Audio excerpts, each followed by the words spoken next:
আমি আগের ভিডিও একটা ছেড়েছিলাম যে ছাত্র সমাজ ধ্বংসের পথে।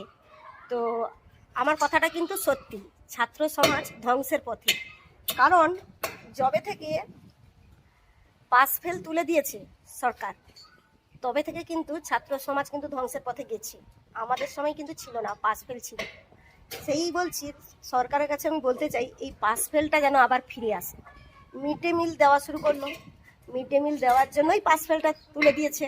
তো আমি চাই মিড ডে মিলটা দিক, অ্যাকাউন্টে দিক, আর পাস ফেলটা আবার ফিরে আসুক, আবার অ্যাডমিশন হোক, অ্যাডমিশন দিয়ে বড় হাই স্কুলে যাক ছেলেমেয়েরা, দিলে দেখবে যে আবার ছাত্র সমাজ জেগে উঠেছে ওইভাবে।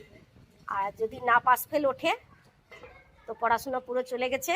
এই যে দেখতে পাচ্ছ নিচে স্ক্রিনে দিয়েছি, এইভাবে হতে চলবে আগামী দিনগুলোতে। ততদিনে আমি থাকবো কিনা জানি না, কিন্তু আমার ছেলে মেয়ে যা হওয়ার হয়ে গেছে ছাত্র সমাজ থেকে, কিন্তু আমার যে ছেলে মেয়ের যে পরবর্তী স্টেপ আসছে তাদের কিন্তু দশা এইটাই হবে। আমার সঙ্গে সহমত যারা অবশ্যই কমেন্ট বক্সে জানিয়ে দিয়ে যাও। মোটামুটি হয়েছে, মমতা চাইলে পাস নাহলে ফেল। দিদি আছে যতদিন পাস করবো ততদিন, এবার দিদি যদি না চায় তাহলে ফেল।